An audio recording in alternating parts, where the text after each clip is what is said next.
Welcome back to the Tailgate Connect podcast. I'm your host, Luke Lord with Tailgating Challenge. I love all things tailgating.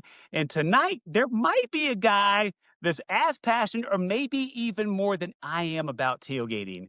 Rick with SoFire Tailgating joins us this evening on the podcast to talk about Rams tailgating, lobster tacos, and you will not believe the amount of work, effort, and passion that goes into every single home game that he tailgates for. Stay tuned for more.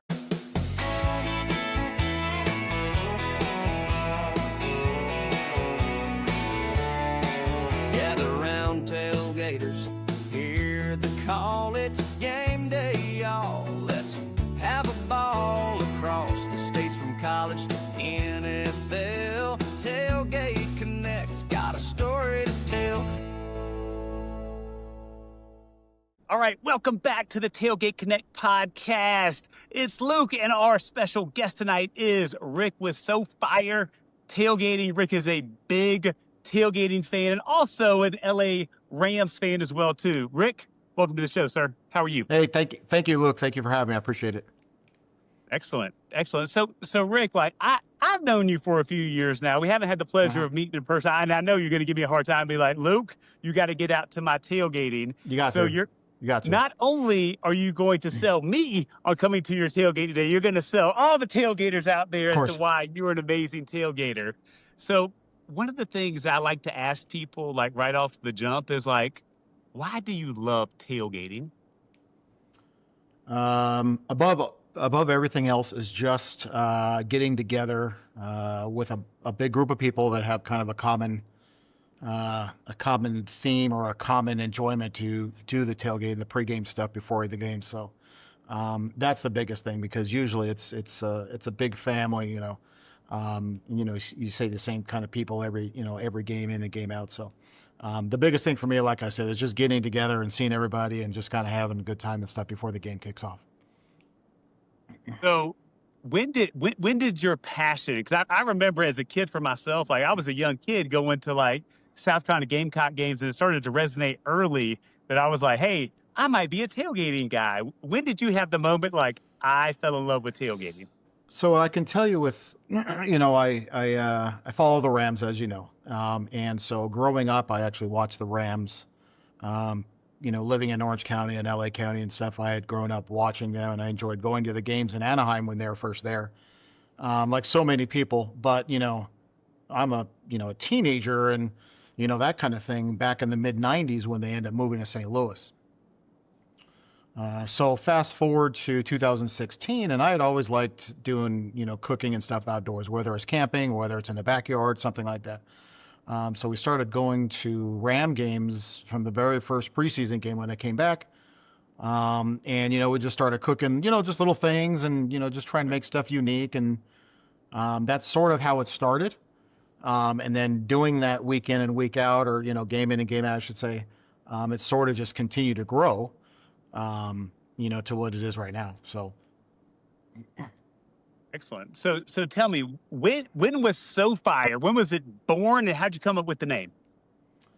So when they went to, they were playing in the Coliseum when SoFi Stadium was getting built. And so for the few years that we were there, I had a suggestion thrown my way that, we should sort of start taking a little bit bigger. We started throwing some names around, and, I'd gotten on Instagram at that point. And so I kind of combined just SoFi Stadium and into, fire, I guess. And that's really just how it came. It's sort of simple. It sort of, showed where it was coming from. But that's really how the name started, to be honest with you. So I was sort of excited about it when, we figured something out. So we just kind of went with it. So it's good stuff. And remind me, what was the year? Like when did SoFire Tailgating and you putting on these tailgates, when did it officially start? So it's going to be the first year after COVID. So COVID is what, 2020? And if I remember right, the first season that SoFi Stadium was open, there was no, fans allowed. So nobody was tailgating, nobody was going to the game. So it's going to be 2021, which would be the next season. which is, I guess when it sort of started. And then the name kind of, I want to say halfway through that first season is when this all started going, because when we got to tailgating, because it's all new for everybody now. It's a new location, new parking lot, new everything. We started doing the same kind of things. We like cooking, and that's one thing led to another, sort of got bigger. So I would say, halfway through that first season, that fans were able to go to the stadium, sort of when it kicked off. Okay. All right. So if somebody goes on to Tailgate Connect, they get some tickets to come out to the SoFire Tailgate, what can they expect? Fun, right? And that's, the best word that we really describe it. I like to call it fun. Others call it the experience, though. Sure. I'm with a bigger group called World Tour Rams, and so we try to put on an experience. There's usually a DJ there. We have a group of us that are sort of situated right in the center of the parking lot, that are able to bring fans in when they're coming through. Now, with the DJ, we've got TV set up. Obviously we have bar areas set up. We have a lounge area set up. And of course, right on one little corner is kind of our setup for the food. So people will come through if, they go on Tailgate Connect, and they can certainly, get their tickets and stuff. But you're getting that full experience, guaranteed experience of just fun, great atmosphere, good music, dancing, of course, drinking if you want to do that kind of thing. And but it is a good time. It really is. So, Rick, one thing I feel like I've been following you on social media for a while. I feel like cooking is a big part of the experience there. It is. So tell us a little bit more about what are some of the food dishes? I know it probably varies like game to game, but give people a little bit of that flavor as to what they could potentially expect. So here's maybe it's not so much of the trade secret anymore. But what I will do is, our season schedules come out in March, April, something like that. So what I'll do is start kind of curating the menus then. And what I do, which people started picking up on, is that I will find the city that they're coming from, and I will pick through kind of what their regional cuisines are. And so I'll take some of those foods and actually make them tailgate friendly, right? We rarely will cook a hamburger or a hot dog, but we'll go through and, for instance, Texans was our home opener. So guess what we ended up doing? It was a lot of barbecue. Well, I'm not going to do barbecue 2 days in a row unless they're playing the Cowboys the next game. So, so for every outside division game, or outside division opponent, I should say, that's basically what it is. We'll find the regional cuisines for that city that they're coming from, and we'll basically make a menu off of that. And the divisional games, all of them are going to be street tacos. So we know that, for the Seahawks, the Cardinals, and that other teams. And Don't do it to me. Don't do it to me like that, I don't know. But we're gonna yes, and your team, Luke, yes. But we'll do street tacos, and people love it, and and it sort of gets people thinking about their own menus, and that's kind of what we've always talked about at the very beginning is sort of elevate your tailgate, and especially with the food, you do something a little bit different. Now you don't have to cook for 75, 80 people like I do, but you want to have your own little thing. Just do stuff maybe you want to try it, something a little bit different, and so that's kind of what sort of my thought process was, because it makes it fun, makes it sort of like people were looking forward to what the menu's going to be. So sure. So again, I always say I haven't eaten at the time of this episode, but that sounds delicious right now. And again, I love tacos, right? So even I'm in for a 49ers game. I know you didn't want to say that name out loud, but it's like I can expect to have some tacos, it sounds like, which will be amazing. Sure. Absolutely.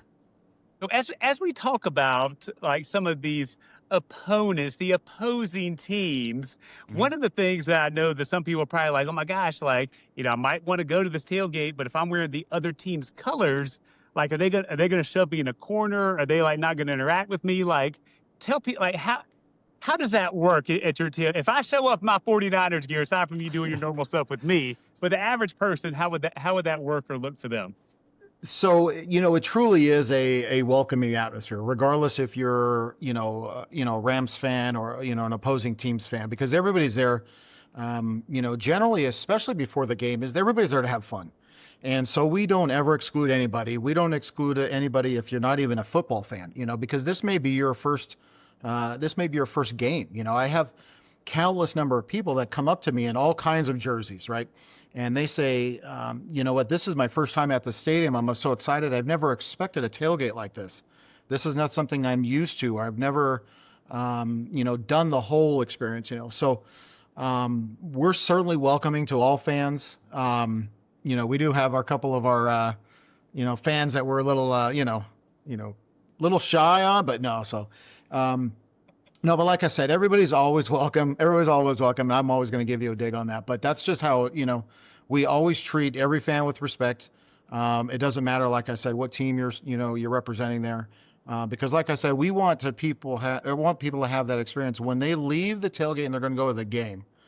We want them to, have had a great time, to be fed well if they're going to eat there, to know that, what happens in the stadium is really out of nobody's, control, or it's nobody's in control of that, right? We can control the tailgate stuff, but that's really what we want. We want anybody to come in. That doesn't matter what team you're with. Excellent. So, like, one of the things, Rick, I know about you that I want to spend a little bit of time on. So, again, Sure. You're tailgating in LA, SoFi Correct. Stadium. Uh-huh. You don't live close to there. Is it Vegas? Am I? I do, yes. I do live in Las Vegas, yes. So I want to just pause for a minute. Vegas to LA, every home game? Every home game. Every home game. What does and that look like? How do you do that? How does one do that every home game? Because that's not, how long is the drive? So it is about a 4.5 hour drive, give or take. And what is kind of crazy, and people don't believe me when I tell them, is that I will get up at 1 a.m. on Sunday morning to drive that 4.5 hours, whatever it is, to get out there to Los Angeles. And you're only talking about 10 minutes from the airport, so I can most certainly fly there, but I can't take all of my equipment. So Sure. Like I said, then I'll get out there about 5:15, give or take. And with the way that SoFi is set up, there are some streets that are around it that sort of cars stage on until they can get in. But yeah, every home game, I rarely miss any. We'll get out there. Like I said, my rule of thumb is I leave about 12 hours prior to game time.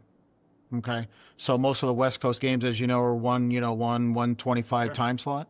So I'll leave about 1 o'clock in the morning every home game and get out there and get ready to have a little fun. So, how early do the parking lots open in SoFi? Or so, is it 5 hours before game time? What does that look like when you're rocking and rolling? So the tailgate. So if you haven't been to SoFi, there are only 2 lots that you can actually tailgate in. All of the other lots, you can't do it. So usually that helps us with people gravitating to the lots.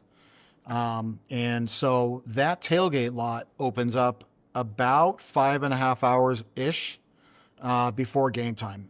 The opponent obviously is going to, figure out if it's going to be a heavily visited game. Some of these teams, their fans travel really well. They may open it earlier than that. But we get into that parking lot. It starts opening up about 7:30. The other lots at SoFi open up at 9. So you're talking a 4-hour difference to a 5.5 hour difference. So that 1.5 hours for us is critical, because again, we have setup and food and, at least for us. And so, but yeah, for folks coming out, it is open. It opens about 7:30. And so you're saying, so you're leaving 1:30 in the morning on Sundays, roughly, to get over there to get set up. Mm-hmm. So tell me a little bit, not that you have to go through everything, but I'm Sure. assuming you're probably having to pack a vehicle, maybe a trailer, even the night before that with all your gear? So we are not allowed to have trailers in our lot. So everything has to be packed into the back of the vehicle that I've got. Without getting too much into it, I've got, some drawer slides. I'm sure you've seen it on Instagram. It comes with, drawer slides. I've got a big fridge freezer and that sort of thing. So I'm able to, through the course of me doing this, know what I need to take and what I don't need to take. So I don't necessarily need to overpack. And so, you're talking, you're talking tables and canopies and, chafing dishes and all the other stuff that goes with it, not including the food, because now the food is a whole separate, part of it. So, yeah, we've gotten it down to where it's pretty compact, and I get exactly what I need in there. Because I don't have that ability to take a trailer in there. No, I mean, I'm just highlighting this because it's like just showcasing the amount of passion that Right. has to come with this tailgate. Because most people, it's like it could be a struggle for some people just getting everything set up, like, and they live 30 minutes away. You're coming from out of state every home game, loading up the night before. Right. Like, do you drive back the same day, or do you at least take a No, moment there's to no. rest? Yeah, I get. Well, my rest, to be honest with you, is when I get into the game. That's my rest point. But yeah, I will usually stay out there. Just get a hotel, and then first thing in the morning, I'll just drive back to Vegas, which is usually Monday morning. So yeah, I've done it so many times that it's like second nature to me now. So, but yeah, my rest time is usually at the game, and then by the time that night is done, I'm done. So it's good. See, Rick, you're probably the opposite of me and some of the others, where it's like my rest time, like tailgating, where I can relax and just do all that stuff, and then it's stress time, like during the game, right? With it, if your team's playing and getting stressed out a little bit with how the game's going. And it's kind of the opposite. I see what you're saying because those rare days that I don't have to cook, I sort of do breathe a little bit because I just want to make sure if we're cooking, I just want to make sure everybody's fed and happy and that kind of stuff. So that does have a stressor to it, but like I said, one or two games a season, maybe it's a preseason game, maybe it's just maybe a Thursday night game or something. I'll pick just to not cook and. And I do kind of see the other side of it when that happens because I'm so far removed from having that every game or every tailgate, I should say. So it's kind of a nice little change of pace, but yeah, the actual hustle and bustle of it is the fun thing for me. But my rest time's actually during the game, so that's when you sit there and cheer and do whatever you're gonna do. Sure. Now, So Rick, I'm going to get a little personal with you for a minute because there's probably some people listening, and I'm thinking it to myself right now. I was like, Rick, are you married? Do you have a significant other in your life? I got family, I got significant other.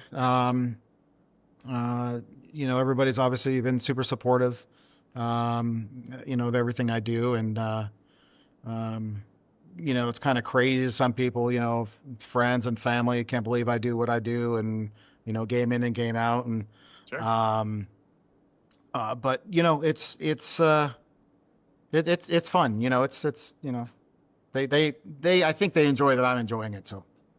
No, that's amazing because I know there's probably some people like, man, like my wife won't let me go to the game around the corner, much less like just pack up one day, be gone another whole day with it. Right. So it's probably like giving some of those tips as to how some of these guys can immerse themselves in football even more. Right. Yeah. No. And again, everybody's different, I guess. But I think, I've been a fan. I've been a fan so long, and there's obviously a lot of give and take with a lot of stuff we do in life, and so, Right. with me doing this, I have just been able to kind of sit back and, enjoy it for what it is, and because we know it's seasonal, it's not all year long, so, Oh, sure. you have to have your downtime during your off season, but come season time, like I said, and thankfully it's not every week because there are those breaks that are definitely needed because there is a lot that goes into each one of these. I call them events, but there's there's so much that go into these tailgates that, you do need your rest, so when they have an away game, it's kind of a nice little, hey, I'll just sit back and kind of watch and, go to a bar or watch it from the house or something. So who knows? So, Rick, I know you're doing a lot of back and forth with the home games. Mhm. Do you travel? Do you go to any other outside of the Rams? Do you tailgate for any other teams or go watch other games? A lot of it is, just schedule, pending. If I can do it, I have gone to other games. Arizona is not far from us on the other side. It's another 4 hours the other way. So I have in the past gone to a couple of those Arizona games. Um, and I was going every year when they were still in St. Louis. And since they came back, I think I've maybe been one or two. But scheduling and that kind of stuff sort of at right now it's taking its toll, but Once, you kind of retire or something, then, obviously I'll be able to do a lot more of that when that happens. So trying to get out there and do a lot more tailgating at some of the away games. Sure.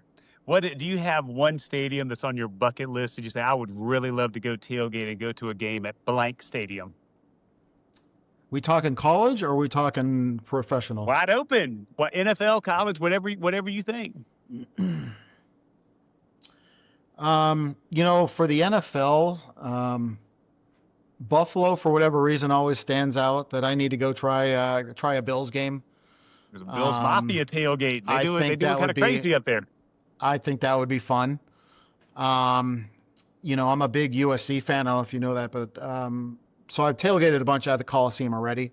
I think for college, gosh, you can pick any one of these big schools. I would even say maybe something like a Michigan, maybe, or heck, maybe even a Tennessee, maybe. I don't know. I mean, it's just it's one of these, that I don't have easy access to. I think it'd be something, maybe even cross country, that I would definitely love to do.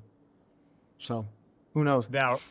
Now, Rick, again, both of those are really good choices. I think there's a lot of options out there with just amazing experiences. I've been to Tennessee, I've been to Michigan. Both of those, I would say, put them on your bucket list if you're able to do that. Sure. Absolutely. All right, let me just let's have some fun here. Is there a stadium that you would never go to? Never go to.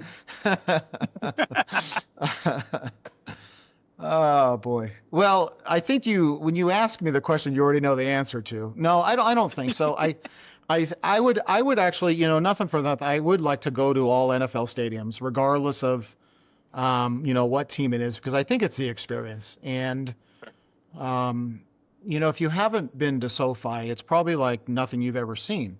But I've never been to Lambeau, right? Or, some of these stadiums where they're just old and, entrenched with, tradition kind of a thing. And so I want to go to those, whether I'm going to tailgate there or not, but I do want to see games at some of these places especially before they go away, in the NFL side. And I can't think of one I wouldn't necessarily not want to go to. I probably would have one I would go to last, of course, but that's just to say I've been there. But, other than that, no, again, I'm just doing that because I know it gets you. But yeah, no, like I said, I don't think there's one I wouldn't go to, I don't see a reason why not. I mean, I go to Allegiant here every once in a while for UNLV games. So, but I want to see obviously I want to see other ones. So. For sure. All right. So, Rick, you've been tailgating a while. Obviously, you got this down to a science. I know it's not always easy to do it. But for somebody, if they were like, man, I'd really like to, step up my tailgate or just, make a really big tailgate in the future, what's one tip you'd give them that you could have given yourself maybe before you started this whole thing that you wish you knew then? Patience. That is the biggest thing. Tell me more. Patience. Well, because when I started, I wanted to do everything. I wanted to have, 3 grills and, if I'm cooking for 4, but you still have food enough for 25. And, a lot of that stuff comes over time and kind of figuring out. The patience side comes in because you don't necessarily have to be in a rush. There's a difference between being prepared and being ready for everything versus being in a rush to go do what's supposedly, a relaxing time. And that's kind of really what, for me, it is. It's just to not rush into worrying about everything. That's the thing for me. That would probably be that's definitely the number one thing. Cause I've noticed it over the years that, if I prepare the day before, I don't have to stress over it on Sunday, and I can just get out there and set up and just do the thing. Excellent. And so, or just get up at 1:30 in the morning, right? And you have plenty of time to get everything done. Well, I got to leave at 1. That means I'm getting up at midnight. Yeah, no. Yeah, it makes for a long day. Yeah. So, but yeah, like I said, everything, and that's the biggest thing is just with what I do, a lot of it's prep work on Saturday. It's probably a big chunk of Saturday too, isn't it? I mean, loading all that stuff and making sure you have all your stuff, because if not, you can turn around and go back and get it. Yeah, no, that's not happening. There's a store that's nearby that for the last minute stuff, but if I don't have what I'm needing, I'm not going to have it. So Sure. I go through in my mind what I need and make sure everything's prepped, everything's ready to go. The less I have to worry about on Sunday, the better for me. So Excellent.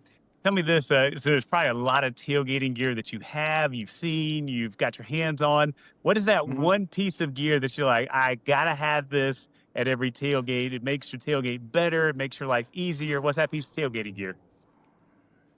Wow. God, that's a hard one, because everybody's different, especially with that kind of answer. I bring out different grills and I bring out different, um, container, all this kind of stuff. But I think just for me, the number one thing is just a good knife, if nothing else. Because I do a lot of food stuff and I do a lot of cooking. Um, but really to single it out, it's just having the right equipment, Sure. depending on what you're doing, just the right equipment, because there's days I may fry a bunch of stuff. There may be days that I'm going to smoke some stuff. There may be days, it's going to be on the griddle. It's just having the actual right equipment with you. But like I said, for me, just a good knife. I mean, a good knife for me is probably number one. And then everything else is sort of, secondary after that. But everything together is what makes it a good equipment, I guess. Shout out your favorite brand of knife right now. Ooh. I would probably say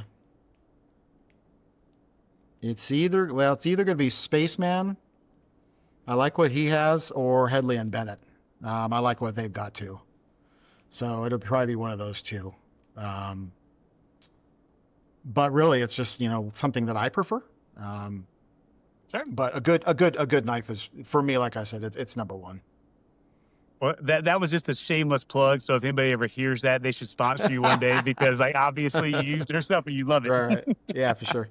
Yeah, sure. Yeah. No, like I said, I'm fortunate to get some folks on board with what we're doing, and they're able to provide it. And but like I said, we just we find what's good for us for that tailgate, especially for the cooking side. So um, yeah. So Rick, now I'm allow you in this dream scenario we're going to put together right here. You get to step away from the grill. You get to sit Oh, back and just enjoy a oh, tailgate with no work at all. That's where I'm going with this okay. part. So Let with me that let me being think about this. said, Okay, okay. I know it's probably hard to actually digest that in It, real time, let me given all let the me work get you put this. into it. Let me get this bouncing around. Okay, go ahead. Okay, so Rick, we're going to a magical dreamland where you don't have to cook or please everyone. You get to sit back and enjoy the tailgate with this next line of questioning. Question Okay. one, you're Okay. sitting back, you're enjoying the tailgate. What is going to be on your plate? You don't have to cook it, you don't have to pay for it. What's your favorite tailgating food? Tacos. That's Number why you one. have for all the NFC West opponents. I don't know. So I obviously, if you know me, tacos are my number one favorite food. Now I would probably do lobster tacos, because it's something a little bit more elevated. But For that would sure. be that would be number one. It would be some kind of taco. Would All right, easily. build the lobster taco out.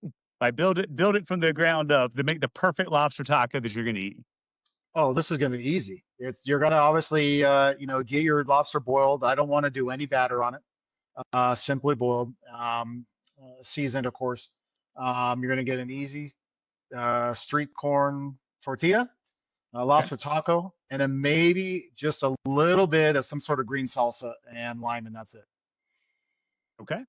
I Easy. mean, again, anytime you have lobster to tailgate, I'm already like, oh, pinkies up. That sounds You're like a right. really, Yeah. really nice Yeah, thing. for sure. It's something clean. It's easy. But I know that not a lot has to go into it. So that Sure. would actually end up relaxing me, to be honest with you. It was just, what, something nice and easy to eat. So, and I probably eat, I don't know, a dozen of those things, maybe. I don't know. So we'll see. What's the most lobster tacos you've personally eaten in one sitting? Maybe two. No, I would. I mean, if you're at a tailgate, I mean, you got all day to eat, right? I mean, but if you're Right. at a restaurant, maybe a couple of them. But yeah, no, I think that would be the meal that I would want, just to sit back, relax, and just kind of enjoy it. So it'd be a taco, of course. All right, so you got your plate with your lobster tacos. What's going to be in your tailgating cup? Whiskey. Whiskey. Like, do you have a favorite brand? Like, tell me a little bit more about what is that? Because whiskey could be a lot of different things. So right now, probably my favorite's gonna be Uncle Nearest. Okay. Uncle Nearest is a Tennessee whiskey. I actually took that and an Uncle Nearest representative to a tailgate one time, and everybody loved it. And when I was able to finally relax and drink it, I was like, "Oh, this is actually pretty good." So, again, something simple. I'm a big craft beer guy, but I think if I was going to sit and relax, just those couple of things I think would just set me just right. All right. So with your whiskey, is it just on ice? Do you need anything else in there to make it perfect? Or what does that look like? Just one little cube, and that's just enough to cool it down a little bit. I don't want to dilute it too much, but yeah, just two or three fingers, and then that's perfect for me. And since you brought up craft beer, being that I'm a big craft beer guy, I just want to hear what is your favorite Stout, style of beer to have at a tailgate? stout, 100%. Stout. It's a stout. Okay, Yeah, 100%. I think even when it's hot, even if it's 98 even degrees, you're drinking a stout. weather should not determine what you're drinking when it comes to craft beers. It does for this Um, guy. no, if I will drink, yeah, I'll drink stouts all year long. Some of the other ones are great. Some of the pilsners and some of the IPAs, if that's your thing. I'll drink whatever. But yeah, if answering your question, 100% it's gonna be a stout. And And just like you called out your favorite whiskey, do you have a favorite maker of stouts? oh God, there's gonna be one of two.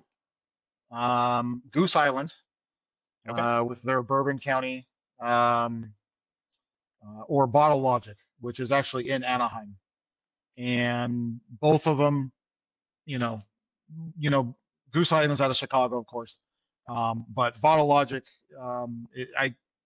that's the stout. If I was going to grab from the refrigerator or from the wherever, that would be the one to get. Okay. All right. So you got your food, you got your drink. If you wanted to have a Mhm. little bit of fun, what's your favorite tailgating game to play? Oh gosh. Um, I know one time, and I think I've got it somewhere in the garage. We bought a big Rams decorated like Connect Four game. Yeah. It's the one we drop the chips in. Yeah, but we got a big one. It's, I don't know, 4 feet wide or 3 feet wide, which we had fun playing with all of the excuse me, with all of the God, with all the games. Cornhole, I know is a pretty big one. Um, but no, I think that first one I said. I think for me that was pretty fun because it just lets all kind of people jump into that game. So Excellent. um, Excellent. All right. So we talked about some of the positives, some of the nice foods, some of the games, but right. there's the term, and I always say I don't know if I coined this term, but I use it a lot now. Instead of tailgating, failgating, where something like somebody just did something just like crazy, silly, fell over, whatever the case may be.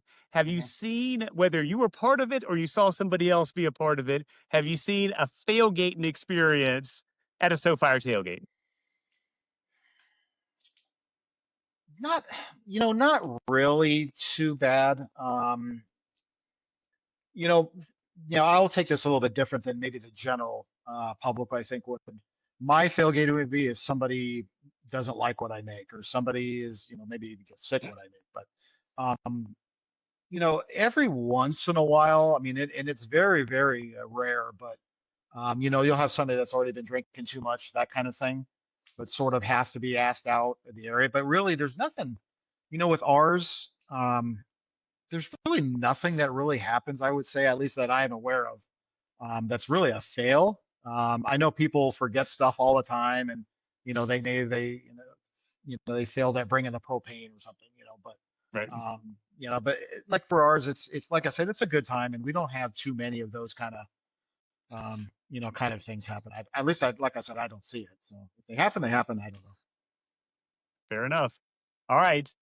Shout out your favorite Rams player of all time. Oh, geez. Eric Dickerson probably will be Eric Dickerson. I'm going back obviously to the LA, the old LA Rams Sure. days. Watched him a bunch of times. I can list a dozen guys right now, just right off the top. But he's always been somebody, obviously spectacular to watch, and that would be my number one guy. Have any former or current Rams ever come by your tailgate? Players, no, but families, yes. Um, Last year, Cooper Cup's mom and some of her friends came when Cooper was with us. And we actually had a great time, had a great conversation. Um, I know he went to the Seahawks this year, but I actually invited her back to the tailgate when they That's come in. okay. So You can still she's be talked, friends. yeah, she talked about maybe come by, and so I was like, yeah, come by. But um, I'm trying to think. I'm trying to think. No, we have had a couple guys now. Think about it. Who came? Was it Leroy Irvin? There's a few guys that come through, and now that I'm like just rethinking about it. Um, but oh god, that was a good question. I should have been thinking about that already. Or Uh, you're gonna but like my next one, then. a You're gonna couple, like my maybe next one. a couple play. Okay, go ahead. All right. Obviously, this probably can't happen because players are getting ready for games and all that stuff right now. But so tailgating is usually not part of their like normal repertoire before they Right. they go. But current Rams player that would be the most fun to tailgate with, you believe, in your opinion? Oh, geez. The most fun. Fun for who? Fun for me or Uh, fun for him?